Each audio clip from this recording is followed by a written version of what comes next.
Sure, I'm the executive director of the Selfless Love Foundation, and I'm excited for the opportunity to work with Ashley and Ed Brown to make a difference for kids that are in the foster care system. You know what's really special is to have a group of philanthropists like Ed and Ashley that are so passionate about making a difference, not only through their generous gifts, but also through their heart. And so their investment, we're really seeing building those relationships with those kids, making it feel like a family. That's really what's special. That's what's different about being part of the Selfless Love Foundation. And any project that we take on, the first project was Browns Harbor, which has always been a long passion of mine. Kids aging out of the foster care system has been my area of specialty. And then, of course, moving forward and now working on adoptions. So, you know, hopefully at the end of the day, if we can move Family Match forward, then kids will be adopted and have a family and won't age out of the foster care system and need a place like Browns Harbor. So Ashley was very interested in doing a project around adoptions, and so I did a lot of research what was out there and where we could make a difference in the system, how we could find a way to move children and families to find one another. And so what we really knew was sometimes it's not a resource problem, meaning you have the families, you have the prospective adoptive families, you have the available children, but how do we connect them? How do we make sure that we're moving towards adoption as quickly as possible, not leaving kids to linger in the foster care system? And so we chanced upon Adoption Share, which is an agency that had developed some technology to improve that process in the private infant adoption space, and then develop Family Match, really to be a repository for all the families, using that technology, using all the data that we gather on children and families involved in the foster care system, to be able to connect them. And so what's so cool is the foundation of what Family Match is it's a data-driven technology designed to better place and promote permanency and stability for children in foster care. And the foundation of it is a compatibility assessment that was developed by the former lead researcher from eHarmony. And so the families onboard themselves, they do their compatibility assessment, and then we have the case managers that onboard the children.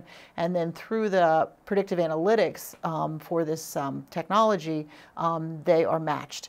And it's not just, we're not just looking now at families, say, in one county and children in one county. We're now looking at families from across the state of Florida and all the children across the state of Florida, creating a larger pool for us to find the best matches.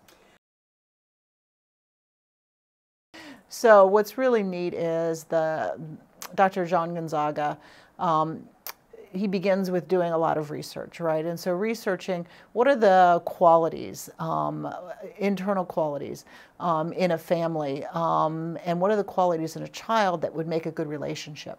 And so looking at things about, you know, for a parent, what's your parenting style? And so, for instance, if you have teenagers, and teenagers are who they are, or you have teenagers that have behavioral problems. Many of our kids that have been in foster care, because of the trauma they've experienced and the lack of a secure attachment with an adult caregiver, they have behavioral issues. And if you place them with a parent that has perhaps an authoritarian parenting style or a very rigid parenting style, that may not be a good fit for long term. The parents that have had teens, right, and know how teens respond, that are a little more flexible and a little more sensitive to the children, may be a better fit. And so some of that deeper level stuff, you know, the way that we have been doing adoptions pretty much across the state for a very long time is to put pictures of children on websites and have families look at the pictures, but the picture does not tell you whether they're going to be a good fit in your family. And so I think those surface things are, while they may draw your attention and raise awareness about the need for children in adoption, they aren't the best way to match children. And so Family Match really turns adoption on its head. So instead of families looking for children, we have caseworkers that know these children that are looking for families. Okay. You know, I feel very fortunate to have had the opportunity to work in the nonprofit field. Personally, you know, I watched my father as an entrepreneur, sort of go out there and work very hard and be a successful entrepreneur. But in that, he lost his family. And so for me personally, I said, I can be successful in the business world, but if I can change a life, if I can make a difference in the life of a child, to me that's success. And so because of Ed and Ashley's investment, we're not only changing the life of one child, we're changing the life of just a group of children at Browns Harbor.